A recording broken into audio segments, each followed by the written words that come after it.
à mort où l'on en vient à une entente. Alors Saladin lui dit, je serai plus clément que vous l'avez été avec tous les musulmans que vous avez tués, hommes, femmes et enfants.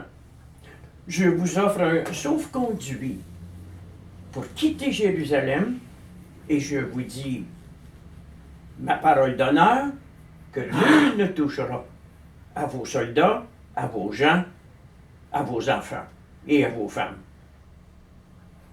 Richard Cœur de Lion lui dit nous n'avons pas été aussi cléments. Oui, mais il dit je ne suis pas ce genre d'homme. Alors là, Richard Cœur de Lion lui demande qu'est-ce que c'est pour vous, Jérusalem? Puis, rien. Il marche, il se retourne, et tout. C'est ça, le sens du film. Le royaume des cieux, c'est rien. Et c'est tout.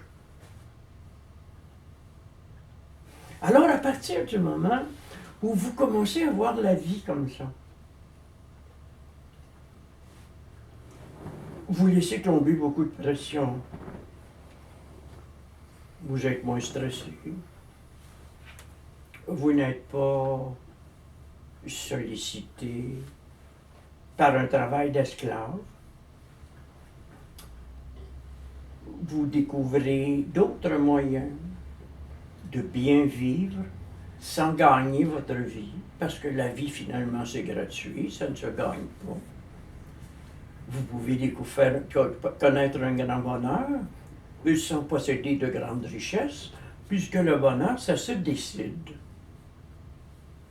Alors, évidemment, vous savez, quand on tombe dans ce bonheur, parce que c'est comme une sorte d'accident ontologique du mystère. Quand on tombe dans ce bonheur, c'est comme si on nageait dans l'océan. Qui nous supporte. Hein. C'est très, très, très facile de nager dans l'océan. C'est tellement immense. Hein. La pression nous tient presque à la surface. Et quand nous comprenons que cette façon de vivre est fondée sur un monisme, c'est-à-dire qu'il n'y a pas la réalité matérielle d'un côté et vous de l'autre, qu'il n'y a pas un Dieu transcendant dans le ciel et un homme écrasé par le péché de l'autre, qu'il n'y a pas la vérité des uns et l'erreur des autres, et qu'il est ridicule de se battre, puisque même si on est vaincu, on peut être plus heureux qu'un vainqueur. À partir de ce moment-là, les choses changent. On a beau nous présenter des hommes politiques impressionnants, nous les trouvons risibles. Nous avons beau nous présenter des saints, des personnages sacrés, le pape. Ce sont des gens inutiles. Au moins, ça, c'est une qualité, André, d'être inutile. Oui, attention. Être inutile par un trop-plein d'être et être inutile parce qu'on est nul, ça n'est pas tout à fait la même chose. À partir du moment où l'on est capable de vivre dans cette unité avec toute chose, et moi, c'est en bénissant que j'y suis parvenu. Il y a un mot de Nietzsche qui est très intéressant.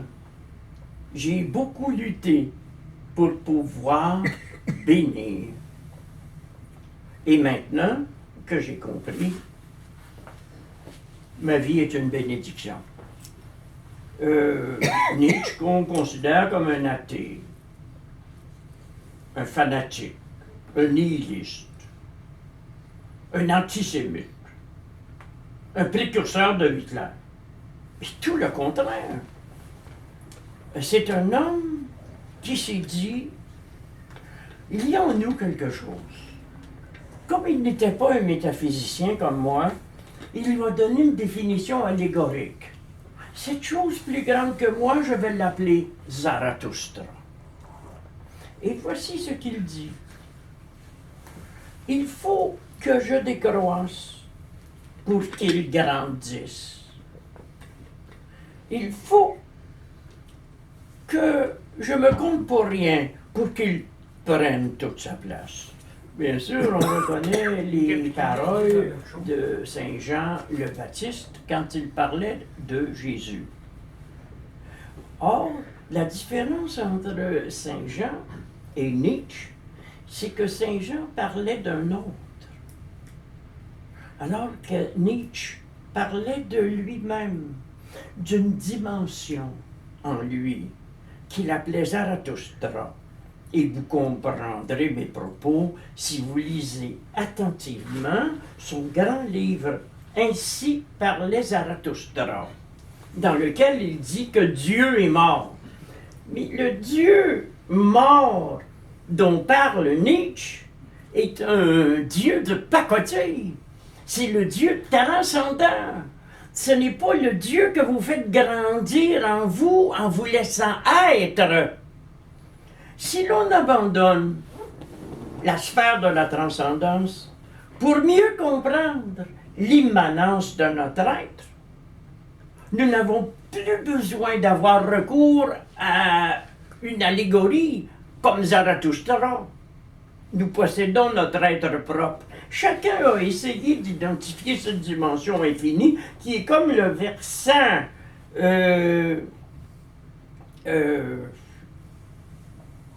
le supplément absolu de la personne, le versant infini de la personne.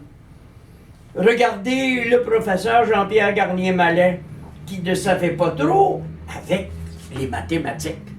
Comment définir ce double énergétique qui nous nourrit? Alors, à un moment donné, il n'en pouvait plus. Il voyait bien que les équations mathématiques sentaient cette espèce de force, mais ne pouvaient pas l'expliquer ni la rendre pratique. Alors il l'a appelé l'être de lumière. Mais c'est ça qu'on est. Nous sommes des lumières pensantes. Nous ne sommes pas des mammifères évolués, nous ne sommes pas des animaux raisonnables, nous ne sommes pas des robots dominés par la mécanicité irréfléchie.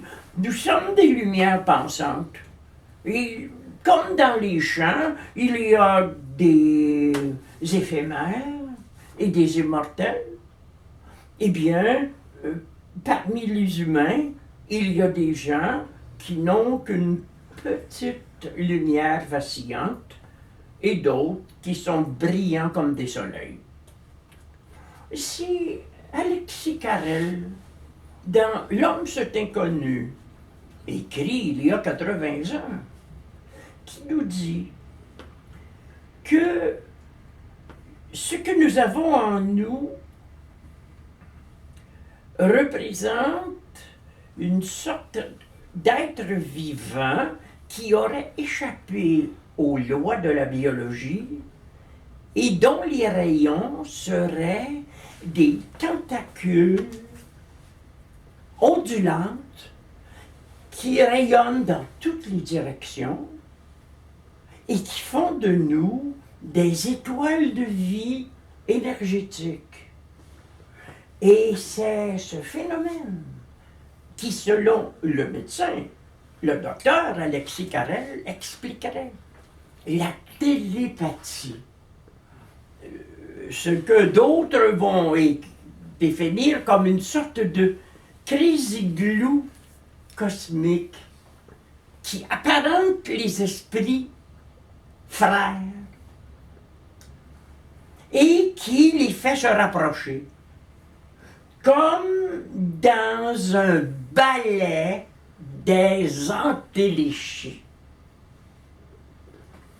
Cette vision des choses, mes amis, a été invoqué par beaucoup de philosophes, et en particulier par Charles Fourier, qui parle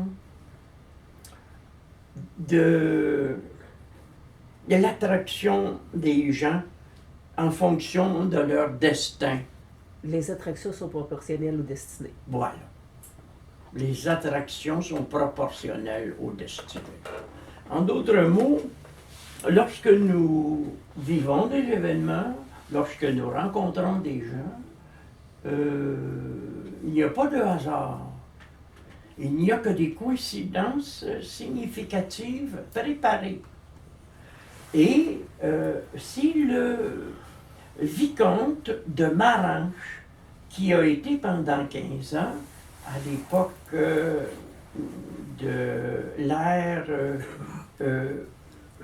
gaulo-pompidolienne en France, qui nous dit « Les gens que nous rencontrons sont rarement mis sur notre chemin par le hasard. » Bien entendu, étant chargé des services secrets, c'est-à-dire étant un espion, il redoutait beaucoup les gens qu'on mettait sur son chemin. Mais moi, quand il a dit ça, j'ai plutôt pensé au principe de Fourier. Les attractions sont proportionnelles aux destinées, et il y a une raison pour que nous nous soyons tous rencontrés, comme c'est le cas, et qu'on ne se lâche plus. Vous savez, une de mes compagnes est restée dans ma vie 40 ans. Une autre est toujours là depuis 36 ans. Elle est ma typographe. Jackie est là depuis 24 ans. Mais tu parles souvent de grandes et de petites destinées, comme de grandes et petites antélichies. Oui. Donc, il y a cette destinée naturelle, mais là, tu parles plutôt de destinée de notre propre antélichie, celle qu'on se construit nous-mêmes. Oui, mais n'oubliez pas que pour en arriver là, il faut un travail préalable de découverte et d'exploration. Je ne parle pas ici pour l'humanité, moi. Je parle pour les êtres d'élection. J'espère que vous avez tous compris que l'humanisme est intenable et que l'humanité s'en va chez le diable. Et que seul l'individu volontairement conscient va émerger de la foule qui se tient à l'horizontale avec sa morale de troupeau pour se tenir à la verticale du monde. Vous savez, il y a beaucoup de gens qui ont tendance à défendre l'idée de la démocratie en disant que nous sommes tous égaux. Mais c'est entièrement faux. Nous sommes profondément inégaux en intelligence, en énergie, en richesse, en talent. Nous avons des divergences profondes. Il y a des gens qui n'existent presque pas. Il y en a d'autres qui surexistent. Et c'est ce que disait Pic de la Mirandole quand il disait « Il n'y a pas de nature humaine ».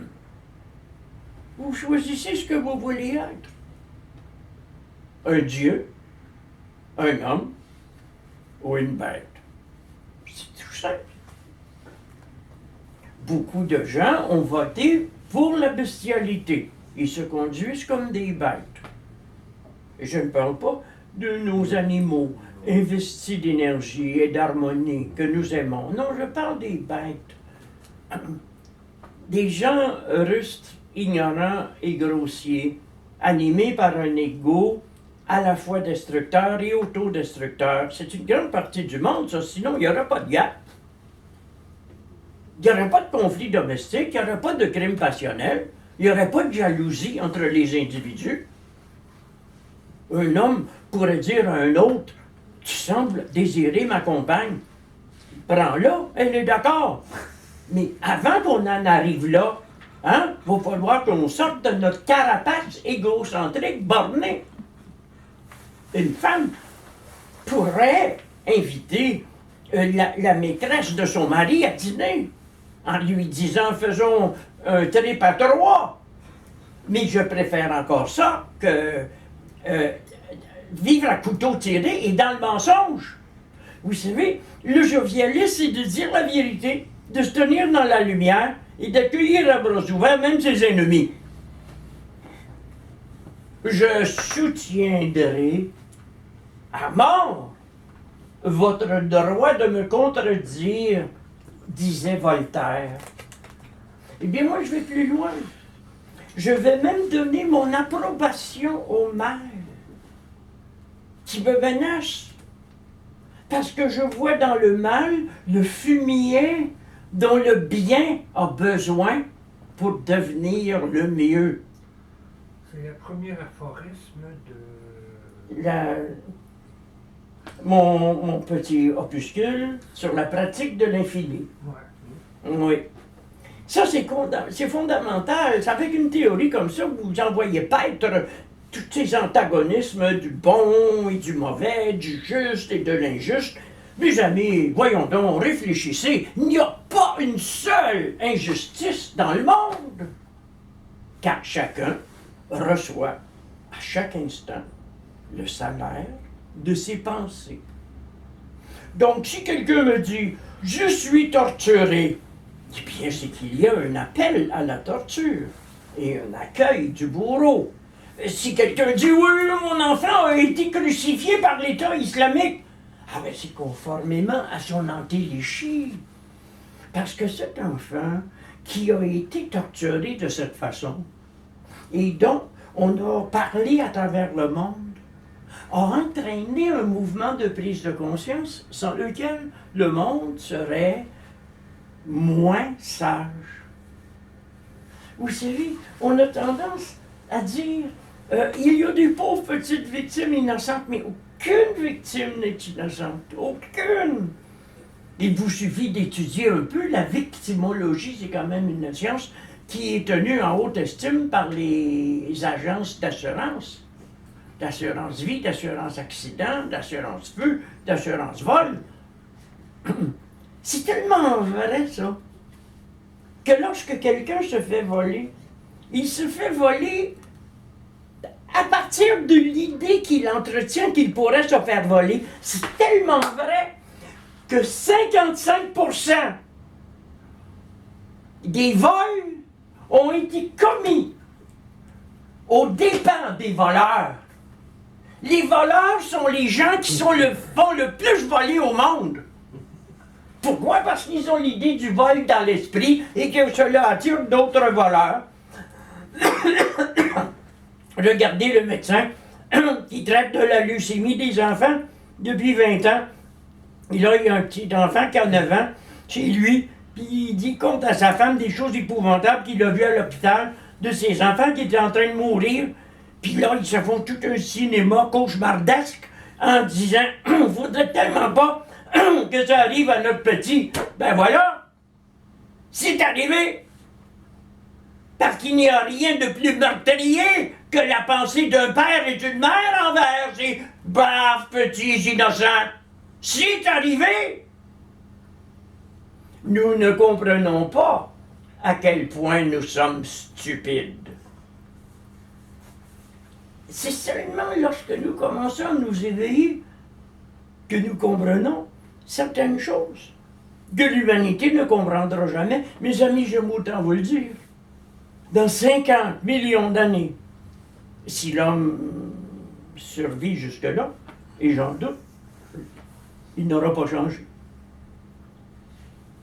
L'homme est conçu sur un pattern qui est bloqué. Certains ont expliqué ça par le karma. D'autres ont expliqué ça par le péché. D'autres ont expliqué ça par l'ADN, qui aurait été, semble-t-il, trafiqué. Une chose est certaine, les scientifiques ont découvert que les gènes d'immortalité de l'homme avaient été verrouillés.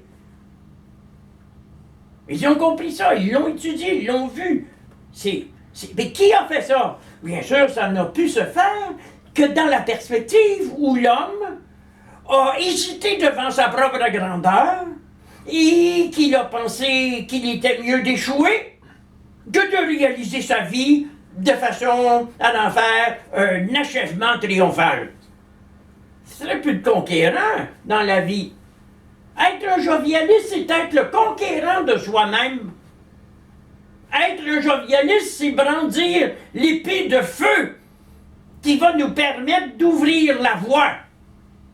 Au lieu de rester terré chez soi, dans les méandres irréfléchis de notre abdication spirituelle.